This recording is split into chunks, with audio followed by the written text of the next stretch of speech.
All right, let me click on this. Land acknowledgement first. Yes, by all means. Okay, so I want to acknowledge that what we know as the US is the traditional territory of the indigenous peoples. Members of our group today are on the Tonkoan, Lipan Apache, and Comanche in Austin, the Chitimacha in New Orleans, the Creeks and Cherokees in Atlanta, the Lenape and Piscataway in Maryland, and the Wampanoag and Nipmuc peoples in Boston.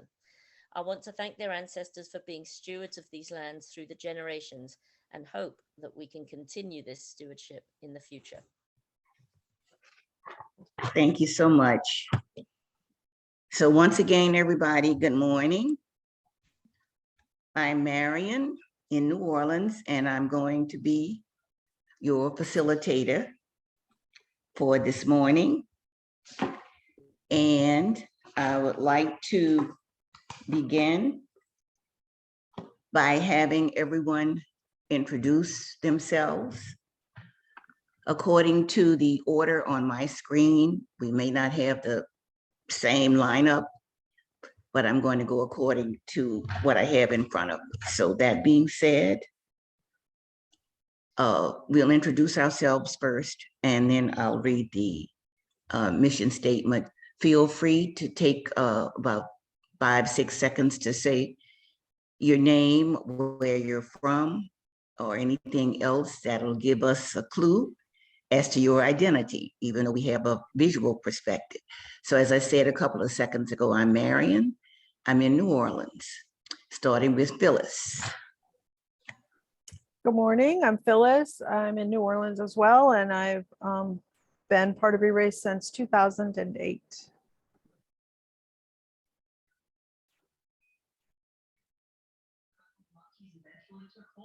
Marion, you muted yourself. Yes, I muted and then unmuted, then muted again. All right, Louise. Hi, I'm Louise. I'm from London originally, but lived in New Orleans for many years. And I've been a member of Erace for a couple of decades. And then after Katrina, moved here to Austin. So I'm in Austin now. Thank you, Louise. Good to see you. Stanton. Good morning, Stanton, Austin, Texas. About my 5th or 6th meeting now. So enjoying it. Thank you. Good. Glad to have you here, Stanton. Cynthia or Cindy? Cindy is good. Good morning, everybody. I'm Cindy Morris. I'm a retired kindergarten teacher in New Orleans. Have loved the retirement for the last 10 years. Getting old, realizing that those kids are 50 now. Anyway, it's startling. I've been part of Erace with my husband, Bill, for, I don't know, 5 or 6 years. Thanks, Cindy. Marva?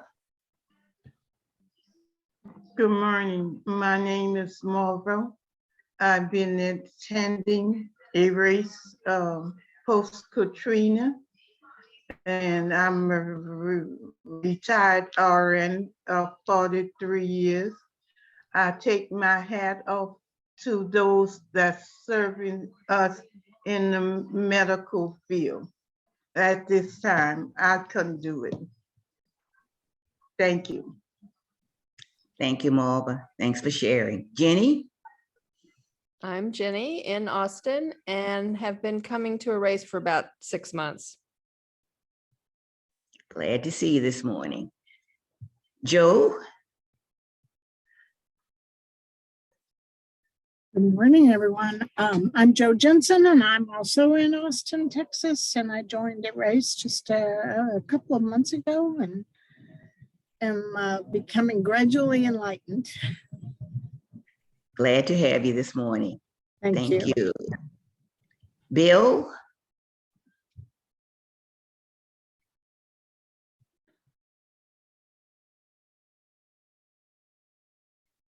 You're still muted, Bill.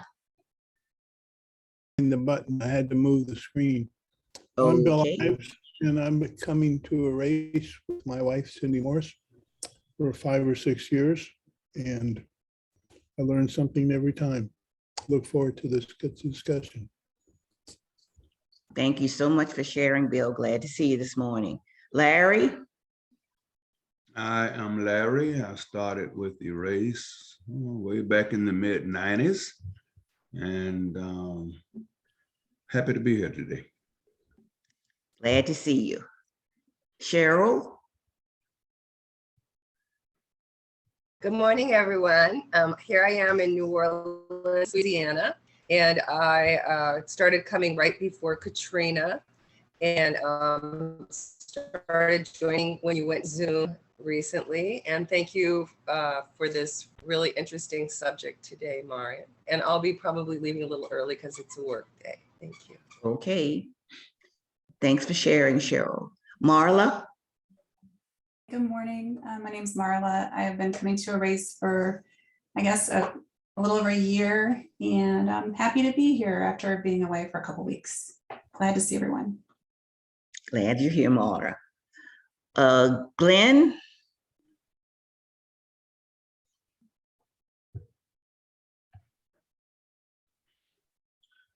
I'm Glenn Abdullah. I'm from New Orleans. Been coming to Erace since 1994. I'm looking forward to today's discussion. All right, glad to have you, Glenn. Let's see, the screen jumped around. Greer? My name is Greer, and I've been attending Erace since post-Katrina 2008, and I enjoy discussing topics every Saturday with you guys. Glad to hear you, Greer. There's someone on the phone with a 504 area code. Are you there? Can you hear us? Area code 504. Can you hear us?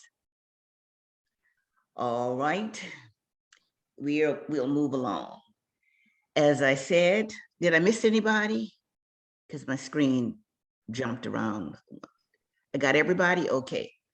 So this morning, as I said, I'm Marian. I'm in New Orleans. I've been attending and participating in the Erace discussion since June of 1993. I was a teacher in the parishes of Orleans and Jefferson for over 41 years. And now I'm a literacy volunteer at my church. I teach beginning Spanish, English as a second language, and basic reading to adults. I love reading. I love doing investigations, research into topics such as what we're going to discuss this morning. So that being said, I'll read the mission statement and then we'll get to the rules. So we seek ways through person-to-person communication to show that we are dedicated to treating all of our fellow human beings with love and respect. Emphasis on respect. And we're glad that everyone has joined us this morning. So when we get into our discussions, we are going to remember that R word, that two-syllable word, respect. Please, por favor. We raise one finger to get on the list. We raise two fingers if we want to ask our fellow participants clarifying questions. And we have a 2-minute warning. You have 2 minutes to voice your comments. And if you want to get back on the list, please tell us. As I said just a second ago, we feel free to ask a clarifying question. Please don't make a statement. That will be your opportunity to make a statement when you raise your one finger. So make sure that it begins with your question begins with the why. Would we, would he, would she, what, when, where. But please, please, please make a statement by raising one finger, raise two fingers if you want to ask a clarifying question. Please let us refrain from back and forth. And keep in mind, I'm going to sound like a broken CD. Let's remember to respect one another. At the end, we'll have final remarks of 1 minute. Anyone who has not had an opportunity or did not want to speak during the regular commentary, you'll have an opportunity to do so at the end. We have a minute for wrap up. That means we'll go around the group and make a 1 minute comment if you have spoken previously. So I hate to start off whining and complaining, but I took medication last night and I shouldn't have, but that was the only way I was going to be able to get up this morning and function. So I hope I sound coherent. Bill knows I take gabapentin for pain. So right now, I hope I'm sounding coherent and not like a gibbering, I don't know what. Phyllis is going to keep time for us. And also, as I'll try and scan the screen and not miss anybody. Phyllis, keep me on my toes. Anyone else, feel free. If we skip someone, it will certainly most be unintentional. So with that being said, I'd like to share why I chose this article. In fact, the reason why is within the article, and it's in the 5th paragraph, a 2-line comment. It says that the survey revealed a Black America ravaged by a deadly pandemic and beset by economic despair, yet still optimistic in the promise that we shall overcome. So I'd also like to share this information about the 3/5 compromise that was at the end of page 1, and it went into the 2nd page. The 3/5 compromise of 1787 was an agreement reached during the 1787 United States Constitutional Convention over the counting of slaves and determining a state's total population. This count would determine the number of seats in the House of Representatives and how much each state would pay in taxes. Even though slaves were denied voting rights, this gave Southern states more representatives and more presidential electoral votes than if slaves had not been counted. Free Blacks and indentured servants were not subject to the compromise, and each was counted as one full person for representation. A historian speculated that without the additional slave state votes, Thomas Jefferson would have lost the presidential election in 1800, and slavery would have been excluded from Missouri. Andrew Jackson's Indian removal policy would have failed, and the Wilmot Proviso would have banned slavery in territories won from Mexico. So when you were reading that, if you had a question about that 3/5 compromise of 1787, I did a little more research and I thought I wanted to share that with you. Some of you may have done that already. So with that being said, we'll start. Who would like to be first? Louise? Anyone else? Greer, is your hand raised? No, okay. No, but when it's raised, you'll see a little handprint that's yellow Okay. in the corner. Okay. Oh, that's right. Okay. I saw a white hand, but I know the other hand is kind of flesh tone. Okay, Louise. Okay, so I wrote down a few notes as I was reading the article, and my first thought was I wanted to know the demographics of the survey takers, but then I read that I clicked on the link below it and saw the bigger picture, and yeah, it did show that, so that solved that. Although I do feel that they needed to survey more people. It just didn't seem enough. What was it 1,700? I don't know. That just didn't seem enough.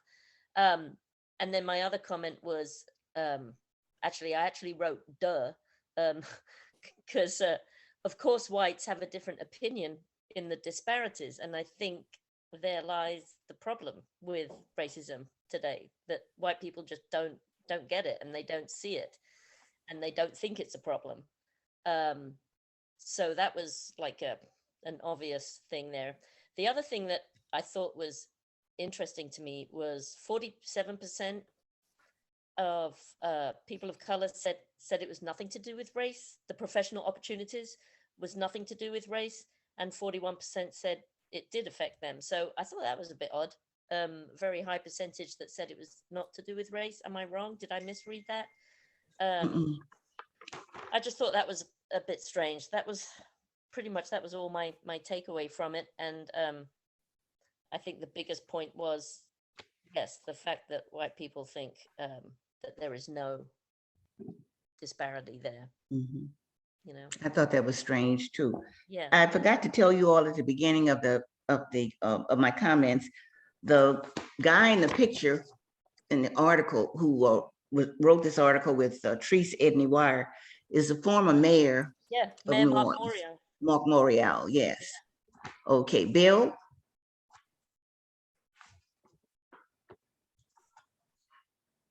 I wanted to ask a question. Excuse me? I wanted to ask a question. You want to ask a question of Louise? Right. All right. I missed what she said. What did she find odd? That 47% of people of color said that the professional or the lack of professional opportunities had nothing to do with race. I thought that was strange. And why did you find that strange? Because I would have thought they would be affected by it, and that would be an obvious thing to them that race did have something to do with it. All right, thank you. Okay. All right, someone else raised their hand. It's Bill? Yeah.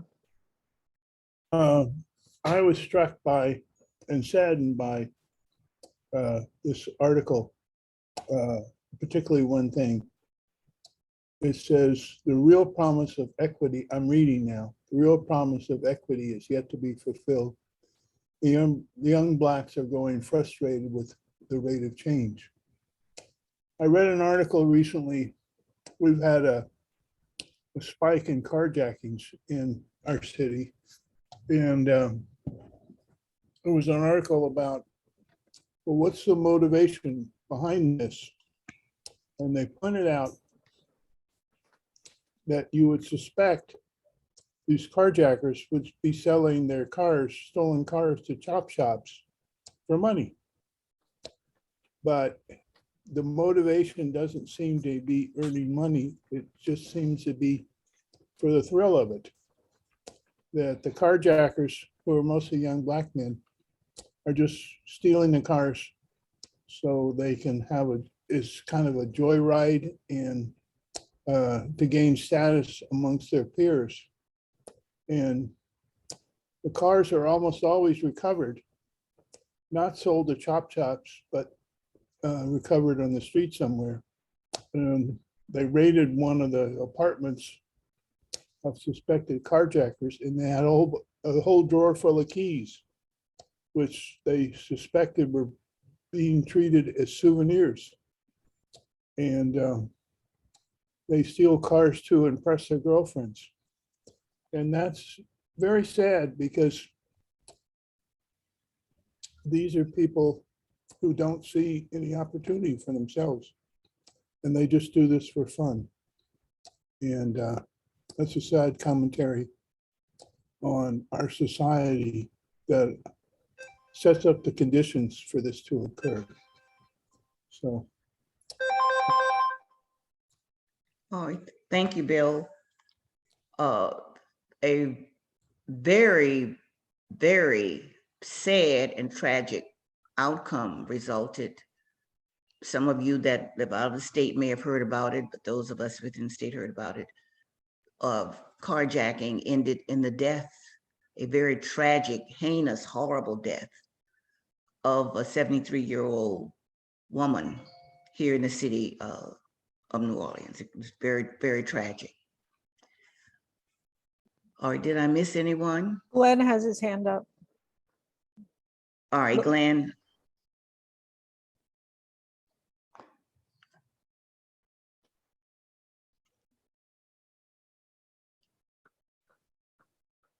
Glenn, are Oh, you you ready for there? me to go? You ready for me to go? Yes. Oh, all right.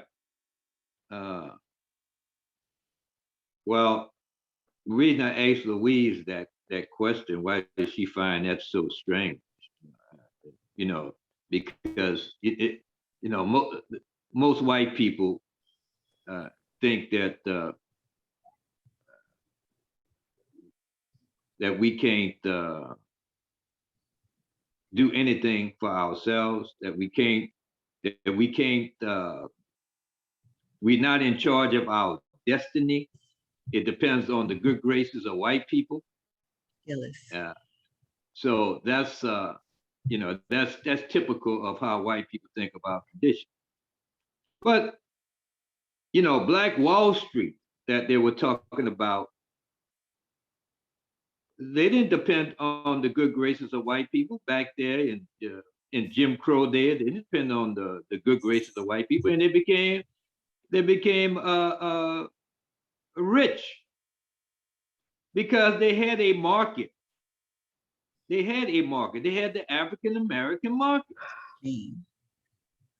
And that's what we don't understand. We still have the ability to tap into their African American market,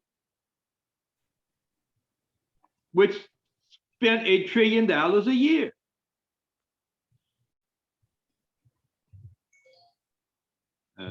That's my point. All right, thank you. Phyllis. So I think the point is that white people know how other white people are, and that there are not only systemic situations, but also individual racist people who are in the position to hire people, and that those people can make decisions and make it look like it was all about the criteria of the job, and actually they've chosen a white person over a person of color. I mean, white people know other white people, and it doesn't mean that a person of color can't do for themselves or be more qualified for a job. It just means that there are systems in place that continue to hold people down. And actually, the Black Wall Street is an example of when the African American community got too wealthy and too independent, white people destroyed it. So I think that makes the point of the whole problem with our system. Thank you. Thank you, Phyllis. Stanton, I have you. Jean? Yes, well, Black Wall Street in Tulsa was not the only Black Wall Street. I mean, there were several throughout the country. And Phyllis is exactly right. White people came through with highways, other means of going right through the middle of the Black community, which was prospering. And then, of course, they destroyed it. So I mean, we all agree that Black people can do it, and they have done it. Madam C.J. Walker, the other Madeline, and another Walker, she started a bank in Virginia. Madam C.J. Walker was an entrepreneur, the first woman millionaire in this country. This really, so I'll come back later.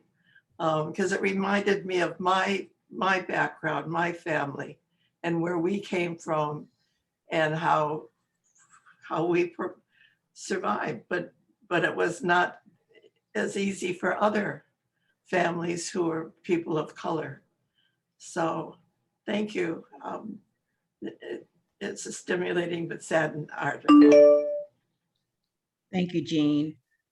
Stanton is next, and then after that, the list will be open, so feel free to Glenn, jump in. Glenn has his hand up again and Jean wants back on the list, All right. and Marla.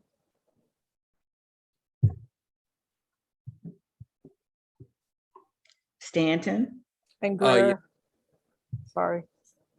I just wanted to recommend to everybody, if they have access to Netflix, a documentary that I watched a couple of nights ago about Abercrombie and Fitch and the corporate culture and the marketing campaign and the hiring practices of the corporation, which was extremely successful in the 80s and 90s and 2000s, until there was a backlash against the way they were operating and the way they were structuring their marketing scheme to predominantly young, very attractive white, kids, college age kids, and that how they would discriminate against people of color, anyone who wasn't attractive. They wouldn't give them the hours, they would put them in the stock room, they would not let them be visibly seen as salespeople. It was really just quite fascinating. It was conscientious. This wasn't just like incidental. It was a marketing scheme. And the other thing I want to say is I hear the idea of Black empowerment and Black exceptionalism and doing for yourself, but I also don't want to live in an apartheid society where the two cultures are totally separated by everything, and businesses and religion and schools and all the other social constructs that we participate in. So I hear it, but I don't want to live that way personally. Thank you, Stanton. We have Glenn followed by Marla, Jean, then Greer. And I'll repeat your name again after the person before you speaks. So Glenn, you're up. Well, I'm glad I don't follow white leadership. I don't look to white people to tell me what my destiny is or what my situation has to be. If I listen to y'all recommendations, we'll be around here another whole century waiting for a vote from Congress or white people to change their hearts. No, we have to have our destiny in our own hands. It doesn't mean that it will come into an apartheid. No, we will be getting our share of the market. That's all it's going to mean. We get our share of the market. Once African Americans become conscious of where their money goes at, and once we have more African Americans who go to college and get their PhD degree in business, and then go look for a job instead of creating jobs, because African Americans have all kinds of needs, and we have all kinds of business that we could build because we have all kinds of needs. You go to an African American community, you don't even know you wouldn't even know it's African American community because the businesses aren't there to supply their needs. Everybody else come into the Black community and supply the needs of the African American. That is a shame. And that's my point. Louise has a clarifying question. Louise? Yes, I totally agree, Glenn, with you. But what I want to ask you is, do you not think breaking down the systemic racism would help empower the people of color rise and do it for themselves? Do you not think that would help? Oh, actually, right. I'm not telling you to give up on all those things to make America live up to its Constitution. I'm not telling you that to not to go forward with that. But you got to come with the other end of it. What I'm talking about. African Americans young people say they don't see enough change. You got to see what assets you have. Instead of looking at what the other assets that other people have, and you want them to give more of their assets to you. We got to learn how would it, slavery screwed our mind up, where we ready to listen to what white folks advise us to do instead of listen to what our own souls is telling us to do. All right, Louise, did your question get answered? And her question don't have to be answered. She ain't got to show her satisfaction. Excuse me, if a person asks a question, that's what this forum is about. It deserves to be answered. She got to answer. That's all that's necessary. She got to answer. We don't have to have any after commentary, please. Thank you very much. I'd like to interject at this time to our friends in other cities and states that at this time in the city of New Orleans, we are having a Jazz and Heritage Festival. It's held every year. It hadn't been taking place because of the pandemic, but I've gone several times. And if you go to this festival, you're going to see quite a few booths that have been set up by Black people who own businesses here in the city of New Orleans. And I'd like to take this opportunity to say I have taken advantage of that opportunity when I go to the festival. I'll walk around, I'll talk to the people who own the Black businesses, and I'll take that opportunity to give my patronage to that particular business. But we do have Black businesses here in the city of New Orleans, and I'm sure that there are other people in our discussion group that have also gone to those Black businesses. I know I have. And there are quite a few. Thank you very much. Marla, I didn't mean to infringe on your time. I'm so sorry. No, that's okay. Great points.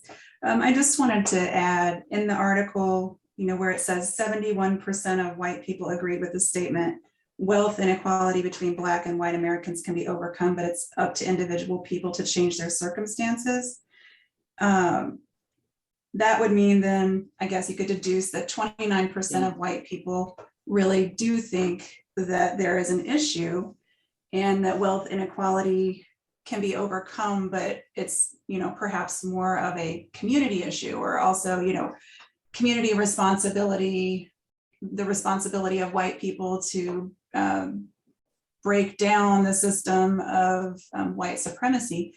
But what I kind of wanted to point out is how unwilling white folks are. And I mean, I'm speaking about myself, obviously, too, in the challenges that white people have in committing to actually doing actionable things to make these things change and become better overall for overall community, overall country, and its growth. And so while white folks, we can recognize that there is an issue, are white people really willing to give up what they have? And if they are, what are we doing to actionably make that true, if you will?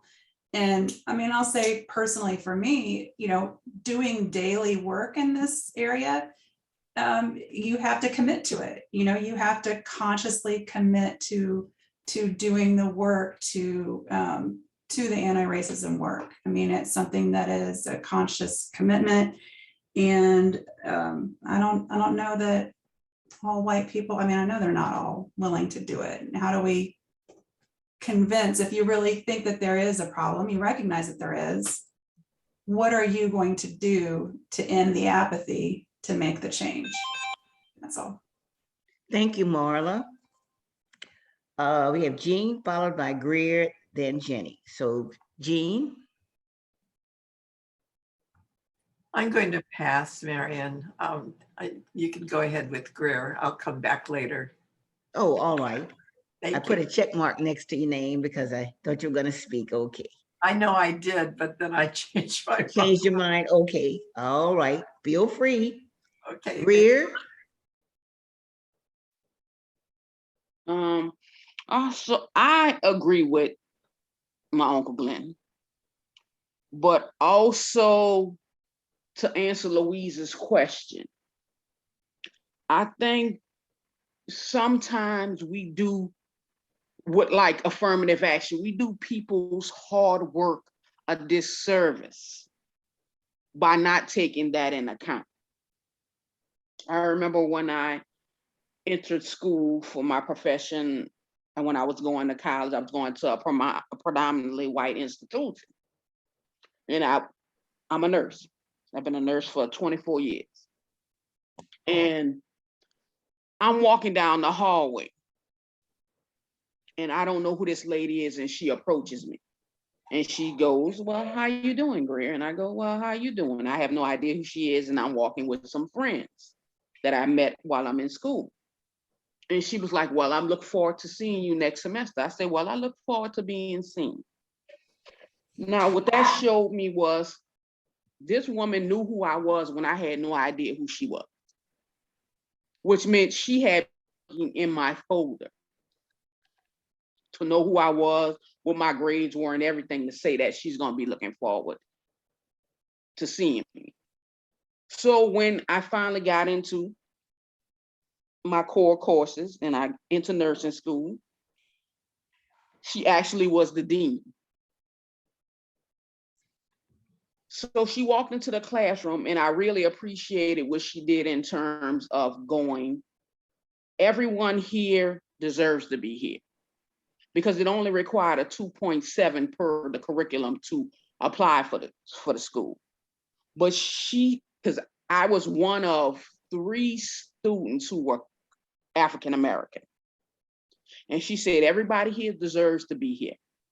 The mean GPA was 3.2 on average. I had a 3.66. So yes, racism, we have to function within a racist society. But at the end of the day, if you're functioning in a racist society, nobody's giving you anything. If anything, you have to fight for it, or you are working for it. Because with racism, things are seldom given. That's it. All right, Greer, thank you. Jenny is next, and then the list will be open. So anyone, make sure I can see that finger. Jenny? Yeah, circling back to the opportunities for careers. And I'm sure most of you guys are familiar with this, but it just came up for me. The studies that showed people who apply for jobs, typically higher level jobs with typical Black sounding names, less likely to get interviews than people who apply for the same job with a white sounding name. And I know there's been lawsuits against, I think, Google and Target. And I was just looking at an article. There was a woman who applied for a management job with Target, a Black woman, did not get an interview. And she's like, I wonder. So she submitted a different resume with fewer qualifications with a white sounding name and got an interview. So it's, I think, alive and well. So that's it. Thank you, Jenny. Jenny was the last person on the list. Bill? Good. Thank you, Jenny. And Cheryl. Bill, you're on mute. Unmute. I wanted to echo and support what Stanton said with a caveat. I don't want to live in apartheid.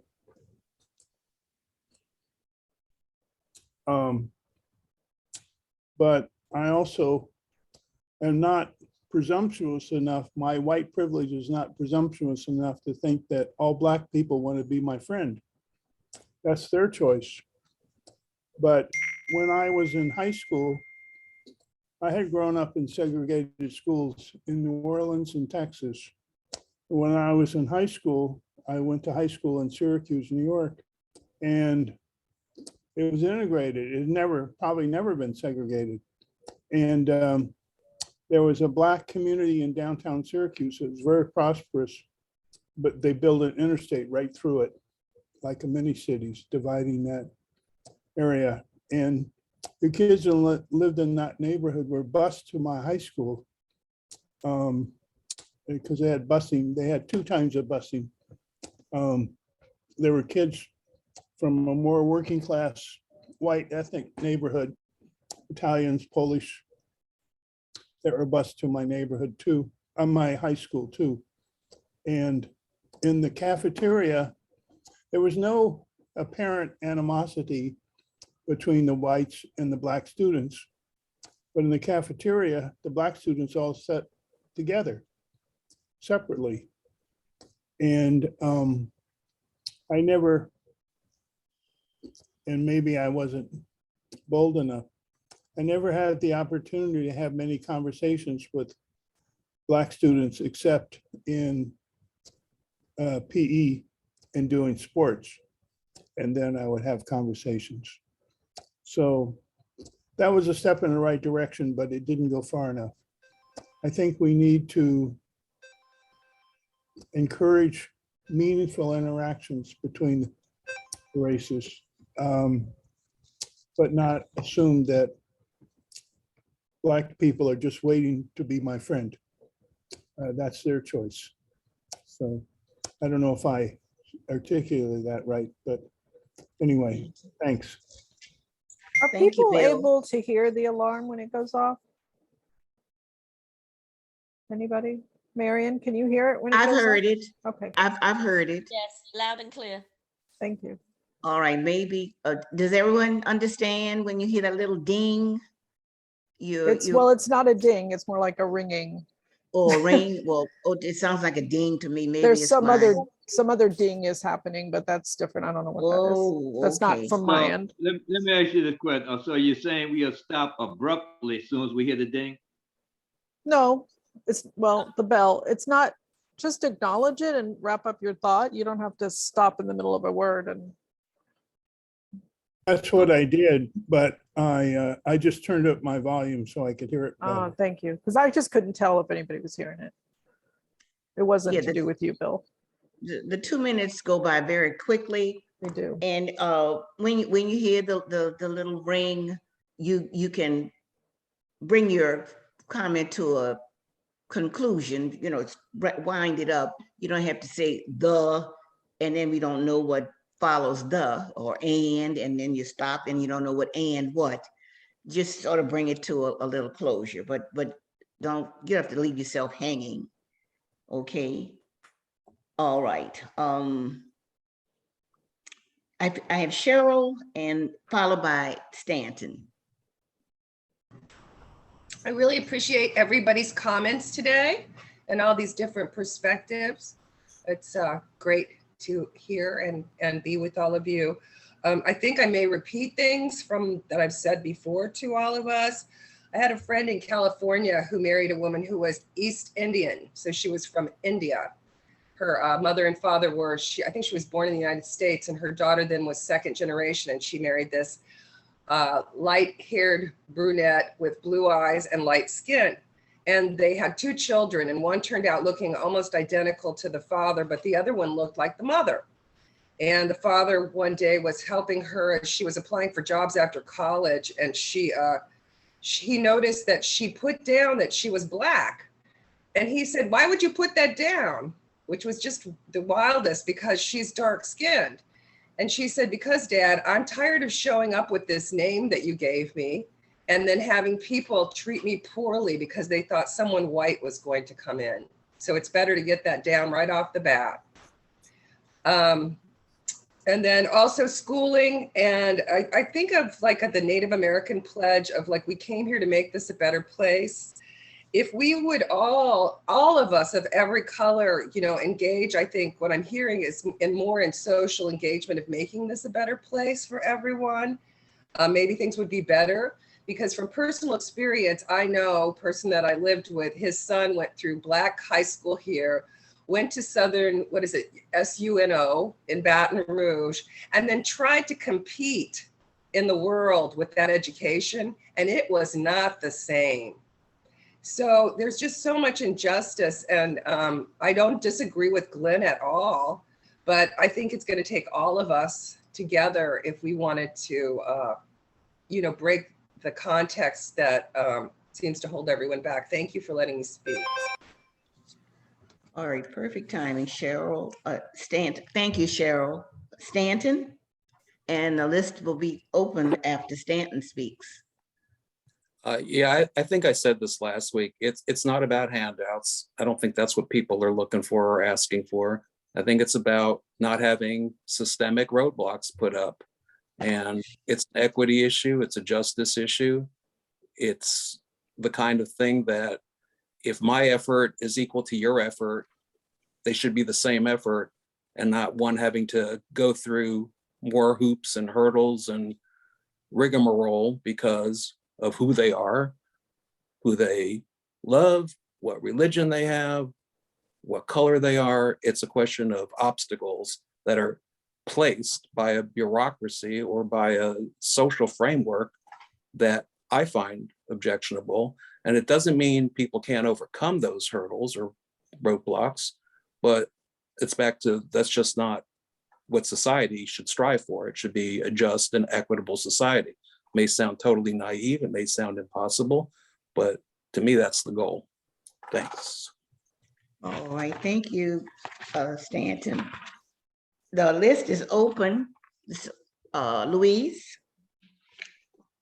I just want to echo what Stanton just said, and just to add on that, and to kind of aim this at Glenn, that it wasn't like a patronizing thing that I was saying. It was exactly what Stanton was saying, that we need to help to break these glass ceilings and these barriers that are there.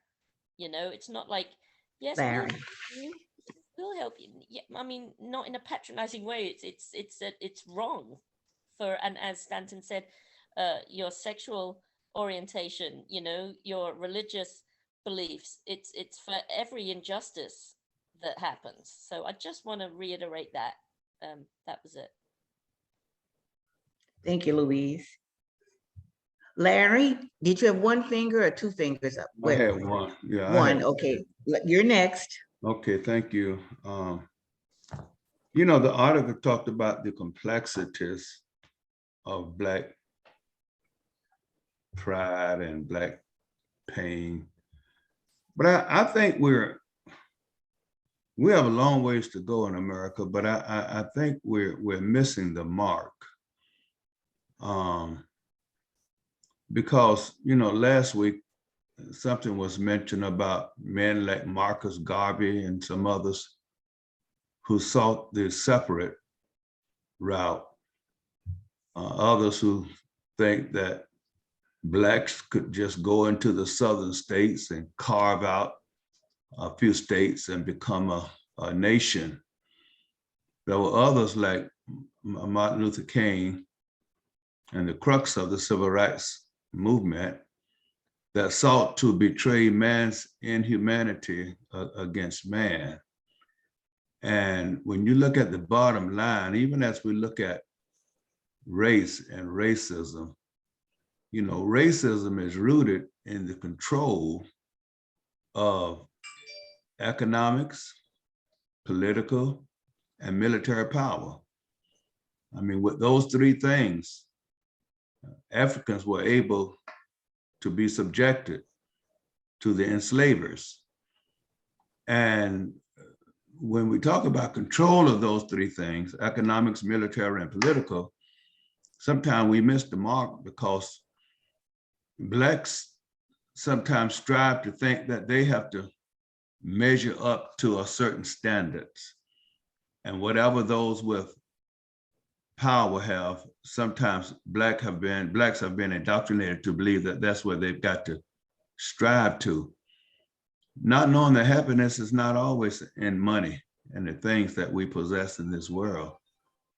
You know, things corrupt our minds. Larry, did you hear the signal? No, I didn't. Okay. Oh, okay. I got it. Thank you. I'll stop. You can get back on the list. Okay.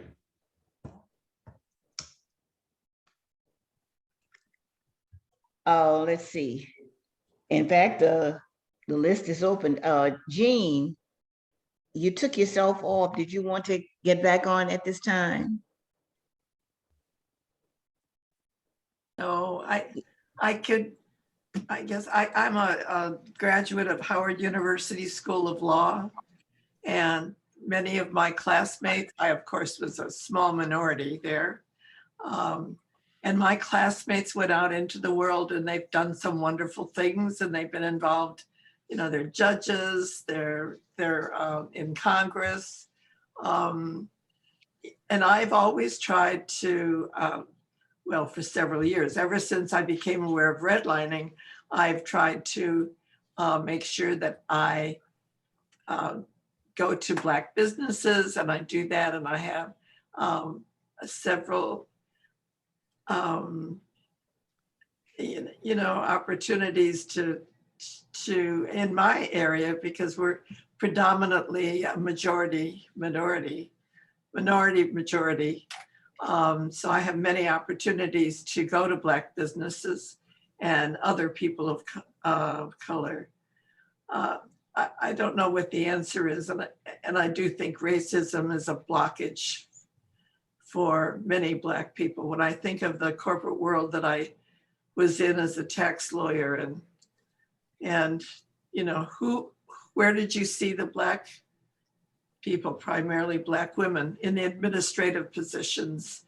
There were very, very, very few of Black people in the higher echelon. And when I was asked twice to make commentary on their recruiting videos, I pointed out that their recruiting videos were not at all equitable. I said the women look like secretaries; they don't look like professionals. You don't have hardly anybody, any people of color, and they didn't ask me to come back after that. But it was true that they were not recruiting to everybody, and it was a horrible life.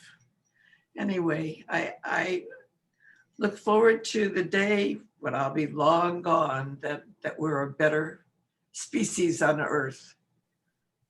You know. Anyway, I appreciate everybody, love everybody, and have a great day. And enjoy the Jazz Festival. You guys are so lucky. Thank you, Jean. The list is open. Does anybody want to talk about voting No, we don't want to talk about voting. or You put me on the list. healthcare? That was Did you- part of the, yes, Did Bill. you hear me? Did you hear me? What did you say? I'm ready to get on the list. All right, well, Bill raised his finger and you But can that don't follow. count. My voice got in first. Bill, you want to give the floor to Glenn? Or do you want to speak right now? I didn't, I was muted. I give the floor to Glenn. I will go after him. All right, Glenn. Speak. Well, I can tell you what the future, what I see the future gonna be. Yeah, I believe this is gonna be one of the greatest countries to live in for as race relationship is concerned. I think it's gonna go away. But that's the future. I can't say when it's going away, whether it's going to be 50 years from now, 25 years from now, or 100 years from now. I don't know, but it's going to go away. The trend is going that way. And but in the meanwhile,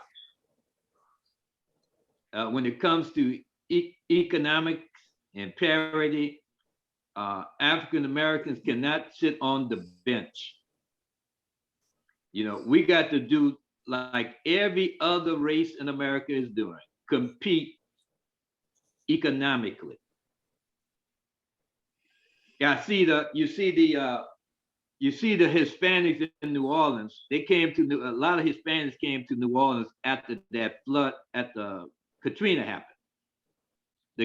They came in and to pick up all the trash and debris that was in the flooded streets, and they stayed here. But what you see them doing is building businesses catering to that Hispanic group because they know what that Hispanic group loves and they're catering to it. And they're getting that dollar, their share of the dollar. They don't get all of it, but they get their share of the dollar that the Hispanics are getting. And that's what the African Americans are doing. We are allowing every other ethnic group to be in our community, taking 100% of the money out, and we are not getting any of it. So that is why we are in such bad shape economically. Thank you. Bill? Stanton has a Stanton clarifying. has a clarifying question. Stanton, I'm sorry. So Glenn, my question to you is, how does that happen in the Black community? What does it take for that to happen? And what steps need to start taking place for that to move forward?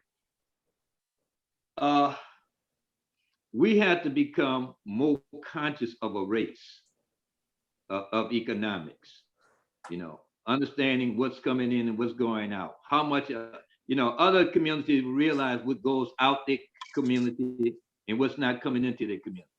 And, we just have been poorly educated by the leadership we have had. We've had poor leadership. We've had a leadership that say, oh, let's get some buses and get 1 million people out there and march on Washington and tell the government they got to make the white man give up, make some jobs for us. That has been their thought, the Jesse Jacksons and all these other gangs who really don't care about African Americans. They care about that they're going to get a program together where they can siphon off some money for themselves. So it's been really not having. Martin Luther King was a genuine good leader, but after that, you ain't had nothing but carpetbaggers. That's what has to change. Our leadership has to change. Thank you. In paragraph 7 of the article, this is addressing what was just spoken about. A majority of Black respondents, 57%, agreed with the statement, wealth inequality between Black and white Americans is a cycle that creates never-ending economic disparity, no matter how hard individual people work. So that's more than 50% of the Black populace in the United States, 57%, they are aware of the wealth inequality between Black and white, 57%. Paragraph 7 of the article. At this time, we have Bill, followed by Cindy. Greer has her hand up. Larry has a finger up. I just wanted to briefly say, I agree with everything that Glenn says about what needs to be done, but I don't see African Americans in New Orleans looking for a handout. I see them generating businesses. We frequently try to go to Black-owned businesses if there's a choice, and there's usually always a choice. So I see African Americans in New Orleans trying to advance themselves economically, just as other ethnic groups do. They may have greater hurdles, and I may not be aware of all those hurdles, but I read about it. But I do think that you can have Black entrepreneurship and empowerment and without having separation, without having apartheid. And that's my goal. As I said earlier, I don't presuppose that an African American would want to be my friend, but I'd like to have the opportunity for that to occur. Thank you. Clarifying question from Glenn. Thank you, Bill. You're Clarifying muted, question. Glenn. Yes, Bill. Yes, we do have, there are businesses opening up, but it's mainly in certain area of business. We're not Right. going into we're not going into, we like in 1%, like we're in one or two types of businesses. So it's not, we really not. Is we're there a not taking it- question? Oh, yeah. Do you see us with businesses that are taking care of all the needs of the African-American race? I don't have the answer to that, but I see a lot of the ethnic communities, they have entry-level businesses like restaurants, for example. A lot of the Mexicans have started Latin American restaurants, which is a great gift to our city. And I see a lot of restaurants that are Black owned. And I happen to like the cuisine in most of those.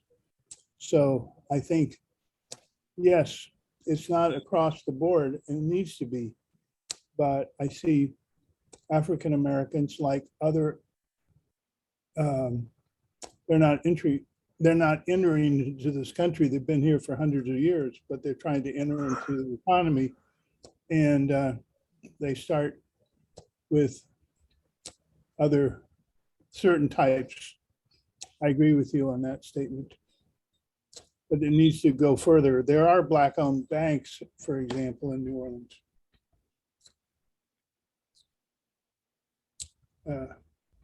Thank you, Bill. Question? I'm sorry, did you finish your comment? I'm sorry. I finished my comment. I was asking Glenn if I answered his question. Okay. Oh, yeah. Whatever you would have said, you would answer my question. You ain't got to answer me what I want to hear. But that was a good, what you said, that was excellent. Thank you. All right, as I was listening to the comments, I just thought about the mini mall on Paris Avenue, which is a block around the corner from my house. And it's a Black-owned bakery. They have delicious pastries. It's called Adrian's. And Marva, isn't Pee Wee's a Black-owned business too? Yeah. That's in our neighborhood as well. I think Pee Wee's has 2 outlets. But I do know I can walk around the corner and get my cinnamon rolls from Adrian's. Okay. Cindy? Where are you, Cindy? Oh, there you are. I'm right here. Several comments. And actually, most of them are headed to Glenn. But first, I wanted to start. I grew up in North Carolina, small country town. I don't know. I don't even know how big it was, but very typical Southern town. In my childhood, all the schools were segregated. Even churches were segregated. It was totally segregated. Now, that's been a long time ago. 70 years ago, I had almost no contact with people with Black skin, brown skin, except for caretakers. And that is very different now. When I was teaching, about a third of the teachers, half of the teachers were African-American or some mixture. Just such a difference in that time. Now, it's a long time, I agree. But it is a dramatic change and it's in the South. Okay, second idea, and I may run out of time. I wanted to tell Glenn, you talked about the new leaders. How come you could be a leader and talk to people? There's not any reason you couldn't. If you're talking about people need to bring us jobs, why don't you start something to make jobs? A lot of Black restaurants, I know a funeral parlor, I know a lot of food institutions, you're right about that, but they start a business. Why does it have to come from somewhere else? Enough. Thank you, Cindy. We have Greer and Larry, and then we're going to close the list because Stanton just put his finger up. I don't. oh, think- Stanton. Stanton, after Larry, you can start because it's 11:07. Well, hey, I want to answer Cindy question so quickly. I was just Ain't gonna take me but saying, 30 seconds. excuse 30 me, seconds. I was just saying the names and the giving people the time limit. Glenn, You what's within your that question? time limit. Marion, not a who's question. who's next on the list, Marion? Greer and Thank you. Larry. Thank you. But Glenn had a, But Glenn clarifying wasn't, question. no, he was going to answer what you said, but that's not how we do things. No. Because you weren't asking him a clarifying question. no, I wasn't. Right. I was responding to what he had said. Correct. All right. Greer, With the Are you there? pandemic, yeah, I'm here. Can you hear me? yes, okay, now. Okay. With the pandemic, there's a lot of Black businesses that have opened. And a lot of those don't have storefronts all across the United States. I mean, like the online businesses are booming, but the fact remains that you have to have a financial base in your community to where you're impacting your community. We don't have enough of businesses, basically, like people are saying, to meet all our needs. And I'm going to say this too, we aren't conscious enough of where our dollars spent. And I'm going to say this and not mean it in the way that it's sounding, but we need to be racist on some level when it comes to us. We have to put us first. And until we start putting us first, I understand everybody wants to be kumbaya, but that's what everybody else is doing. The Koreans have the hair care products on lock. You have a lot of Asian stores in our community. We have yet to put us first. And I'm talking about first tangibly, financially, to create our own communities. We live in areas together, but we don't have that financial base, but yet we're spending our money where we live. And until we become selfish, like everybody else, you can say that other communities aren't, but yes, they are. They're selfish in where they spend their money. Asians spend their money with Asians. Hispanics spend their money with Hispanics, but it's hard for us to do that. Until we get to that point, then this is where we are. I tried spending Black. I forgot, that was like maybe 3 years ago. It was like, try and spend Black. It was so hard just to find a gas station to meet my needs, to be able to go to work. That's it. Thank you. Thank you, Greer. Larry and then Stanton. And then we'll start our wrap up. 2 minutes. This has not been a difficult subject to address, but it is complex. It is complex because, many things would enter into this discussion. But Fannie Lou Hamer, if we can remember Fannie Lou Hamer, when she was demonstrating in 1968, I think, a newsman asked her if she was trying to fight for equality with the white man. And Fannie Lou Hamer responded, no. She said, why would I want to be equal with the white man? I want to make America better for the white man, the Negro, and everybody. So we don't want to duplicate the evils that have been inflicted upon any people. And January the 6th, was about preserving the power structure in America. That's what it was about. And there has not been enough pushback on that. Too many have been silent. And when the whites in Charlottesville marched, Jews will not replace us, there wasn't enough pushback on that. And we get pushback and we get, what's the other one? Backlash. And those two have impeded progress in America. And so the fight for the good people is continue to try to fight for what's right and for what's good and what's best for America. We all in this nation together. And as I said, I think last week, a week before last, about this animal picture I saw when these two rams were butting heads with one another fighting. And they didn't notice the lion when the lion snuck up and stole the little baby lamb. And we are so busy fighting in America and have been that we don't realize what's happening. We are in deep trouble. We are in deep trouble in America. Thank you. Thank you, Larry. Stanton, and then you'll be our final person before we start our wrap up. Yeah, I just want to say I'm kind of like the poster boy for immigrant community success. And this is in support of both what Glenn and Greer were saying. I absolutely agree with them. My parents were actually slaves. They were in concentration camps and they were slave labor under Nazi Germany and Poland for 2.5 years until they fled their camps. They came to this country with the help of international organizations, with the help of other Jewish communities. They bought businesses, small restaurants. That's what they started with. They wound up buying liquor stores. They sold those liquor stores to Koreans who were getting help from other Koreans. My parents got help from other Jewish people. This is how they made it in this country. I went to law school. I'm the next generation.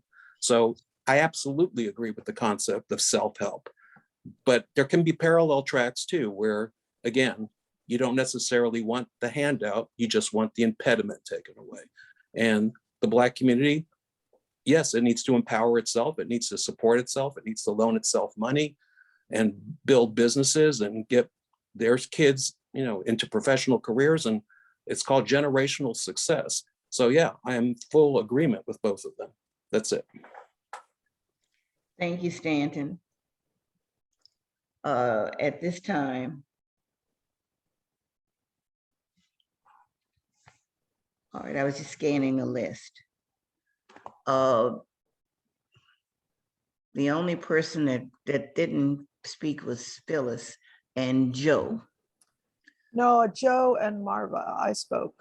Oh, you spoke, Joe and Marva. That's right, okay. The picture, the photographs, of all of you have jumped around on the screen again. I had Joe in the right-hand corner trying to keep up, and then she moved over to the left. Okay, Joe, would you like to go first? Sure.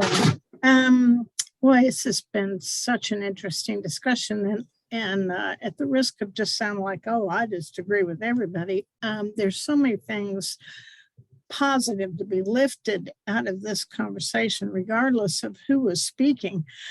I was just taken back this morning because I saw a segment about opportunity given to young people, I think it was near Compton, California, to learn how to fly an airplane.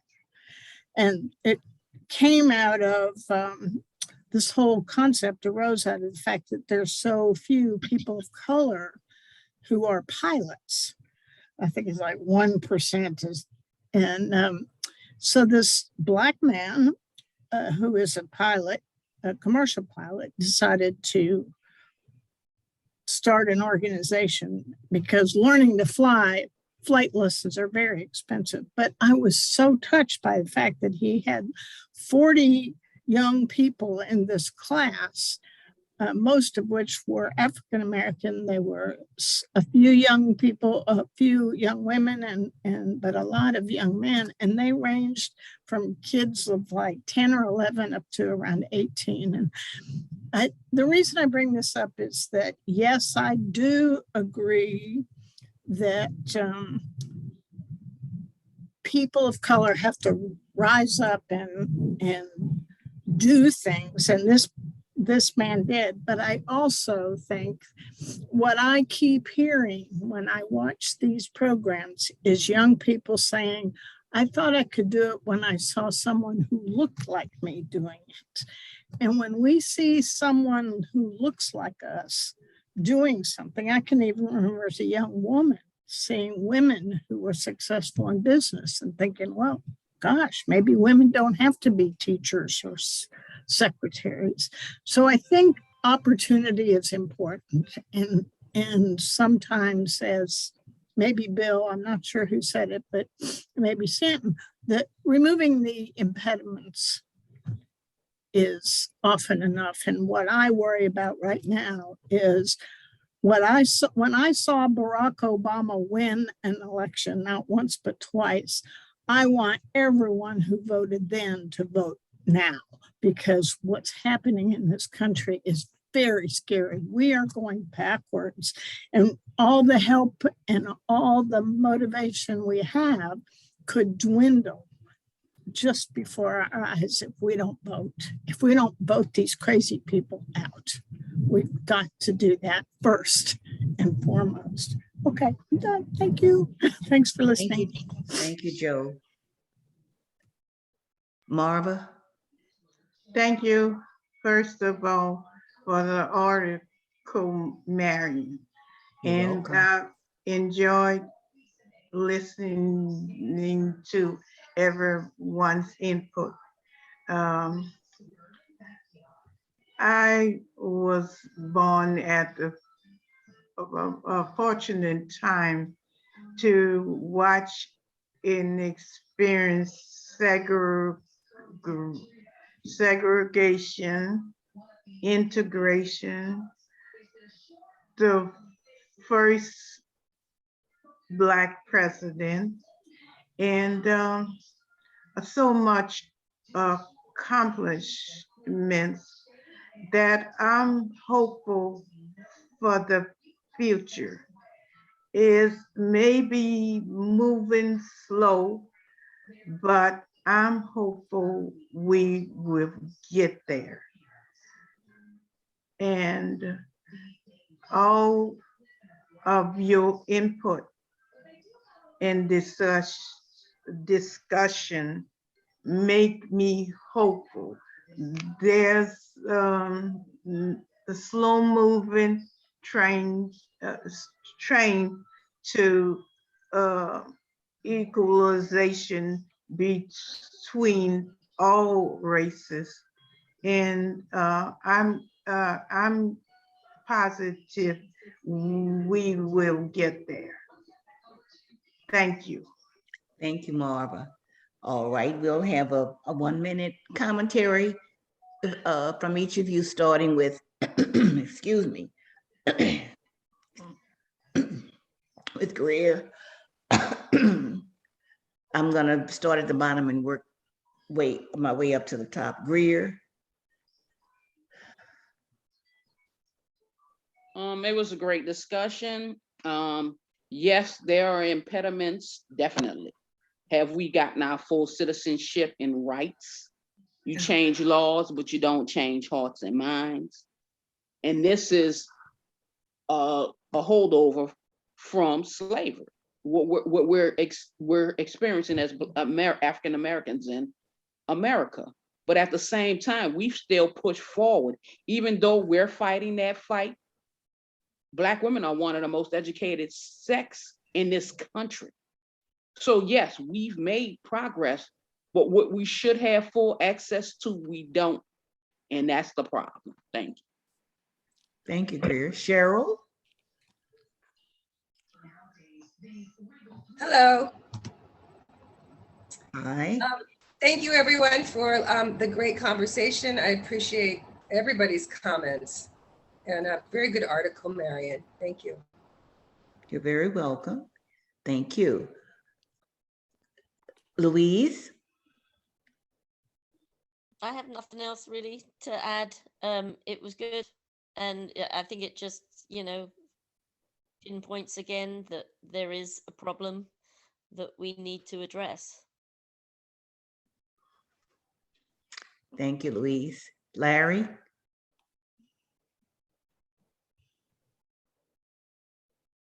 Unmute, Larry. Okay, I'm sorry.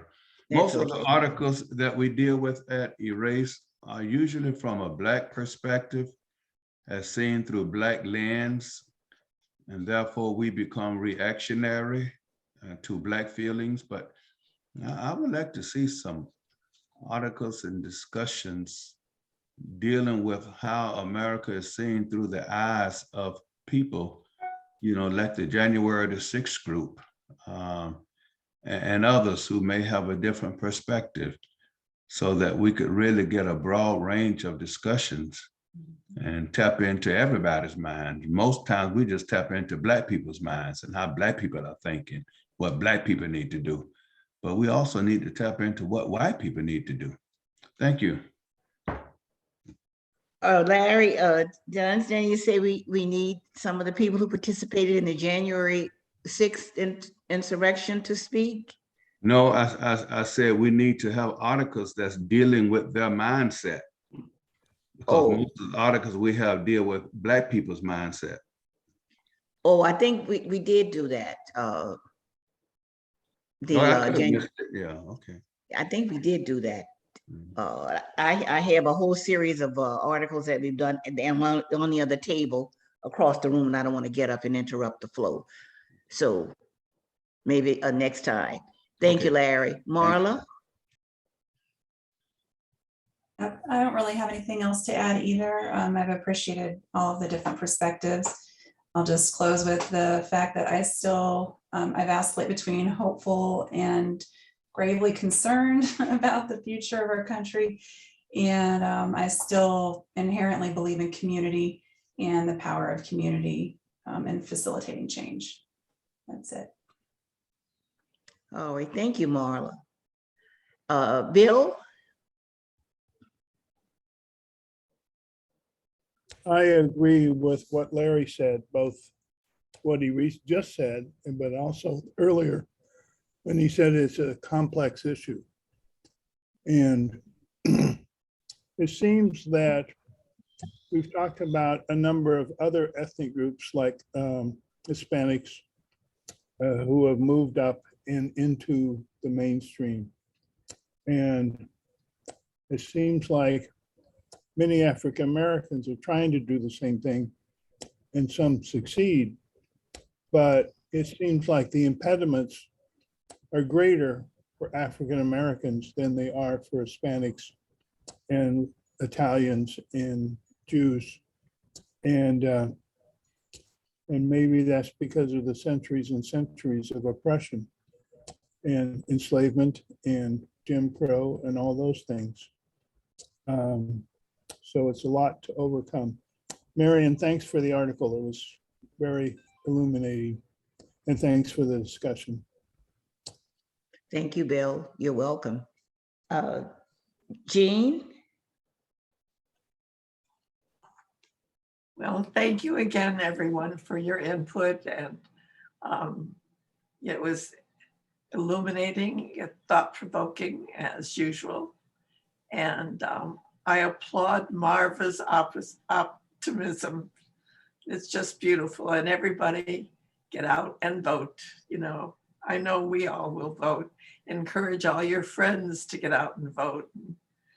I will be trying to do my best here as well in Maryland. All right, thank you. Love you all. And I hope you have a wonderful week. Thank you. Thank you, Jean. Joe? She went already. Oh, you went already. Cindy, I'm sorry. It was a valuable discussion. I intend to go, and I think I can do it, look at the rest of the article because it sort of paints a picture. I did not read the setup so that I don't know where in the country they were chosen, the select people. I think that in New Orleans, there's more contact across races than in most cities. Maybe that's not the case, but I think that's my experience. Anyway, it was a valuable discussion. I'll look forward to the next one. Thanks. Thank you, Cindy. Glenn?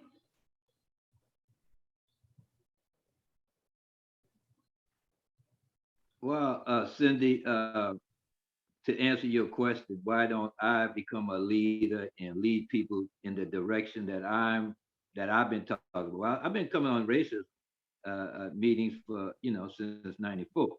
How successful have I been with the people who been listening to me for years? Have they changed their minds? No. And this is just a sample. This is a sampling of what's out there. What they be saying in here is out there in the community. These defenses that they put up. That's the answer to your question.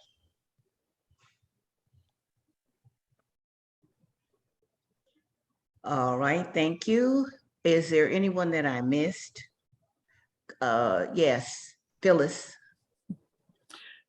So I want to say that I think it's really important to support local small businesses, definitely Black-owned businesses, as opposed to chains and big box kind of places. I'm always shocked when I hear somebody here like went to Red Lobster. I'm like, what? Why would you do that? And I want to put in a plug for a coffee shop that's Black woman owned. It's in the Soleil apartment complex. I think you enter from Annunciation to access it. It's called La Vie en Rose. And one of my coworkers has brought me coffee from there a couple times, and it's amazing. I can't wait to go there myself. So highly recommend if you're in New Orleans that you go check her out. Thanks, Marion. Thank you, Phyllis. You're welcome. When you brought up coffee, I'm not an avid coffee drinker. I drink coffee when the weather is cool or cold. There is You know they have Black-owned, iced coffee, right? yeah, and iced coffee, but some people still like it steaming hot, even in July and August. There's a Black-owned coffee shop on Reed Boulevard, and the name is on the tip of my tongue. I've gone there a couple of times, but I moved from the east, even though it's in the vicinity, to Gentilly off of Paris and Mirabeau. But I did go there, I think, once, even though I'm not an avid coffee drinker. Stanton, did I see you do this? Unmute. Yeah, I didn't get to do any conclusionary comments. Okay. I wasn't gonna get you. I thought you did. But and I said something about you would be last, and then I ambled off. So Stanton, you've got the stage. The only thing I wanted to conclude is, and I'm not trying to throw something extraneous into all of this, but it doesn't necessarily have to be about racism, the way humanity treats each other, as witnessed in what's happening in Ukraine today. And those are white people doing horrible things to white people. And it's the mentality of the other and demonizing the other and separating us from one another. And what I like about this Saturday morning get together is that we get to see the humanity in each other every morning on Saturdays. So thank you all. Thank you, Stan. And that would be Greer has some spoken. She did. Greer? Oh, thank you, Marva, for standing up for your daughter. Greer did speak. Greer? Oh. Yes, I started with her. Yeah, I started at the bottom row. You all are still jumping around on the screen. But I recall now, Greer did speak. And if Greer didn't speak, Greer was going to speak up, I'm sure.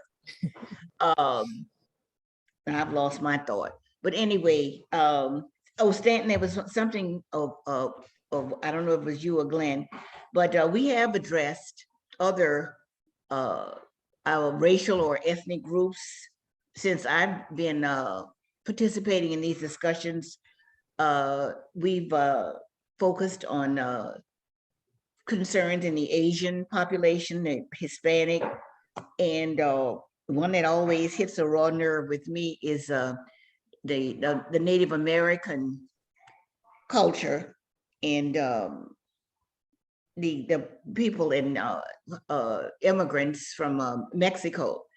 But specifically, I have especially found that the horrors and atrocities concerning the indigenous people goes beyond despicable.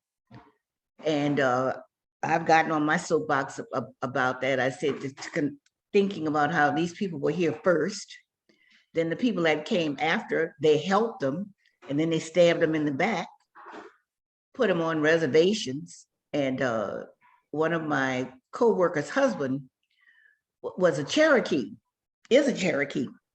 And I asked him about that and the treatment. And he went to a reservation school, and they whipped the children. They whipped those poor babies. And I just thought it was just horrible. And he was a very pleasant, optimistic guy.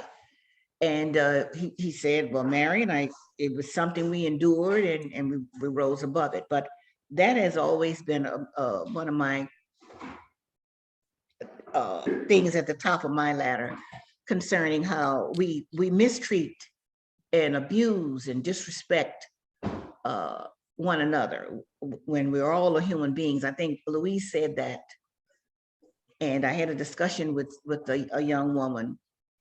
And I said, the way some of us have been treated, I said, you would think God made a mistake. And she said, you know, I never looked at it like that. She was a young Black woman. And I said, well, that's what you're saying. When you mistreat someone who is other, that doesn't look like you, doesn't have the same ethnic background as you, you're saying that, and that this is me, and I don't mean any disrespect to anybody. I'm not a religious fanatic, but I do believe there is a supreme entity who rules the universe. And to me, what you're saying is you made a mistake, creator. All of these very colored people, they're mistakes. So that's my thinking on it. I want to thank everyone for their participation. I want to thank you for your patience, putting up with me. My sister's husband passed away last week, and it's been very unsettling. No, his funeral was last week. He passed away a couple of days before this last week. And very kind, thoughtful, generous guy. And it's been very unsettling. When I went to their house last week, as I walked through the hallway, I actually called his name out, and my granddaughter and my sister looked at me. I said, because I was accustomed to walking in the house saying, hey, brother-in-law, I'm here. And he would respond by saying, hey, sister-in-law, glad you're here. And I almost did that, and had just 2 days earlier gone to the cemetery, and I'm getting ready to call a man's name out. So it's still a little unsettling that he's gone. And early on, I said, I hope I wasn't jabbering or making a lot of gibberish. So I'm trying to come down to earth and realize that because he was a kind, thoughtful, generous, charismatic person, he is in a better place. Because this world that we're in is spinning out of control, and that malevolent, psychopathic man in Russia is, I've said it to people, somebody needs to take him out. So if this, Marion, would you like me to stop recording? Oh, yes, stop recording. Before the FBI comes to your house? Yeah, something terrible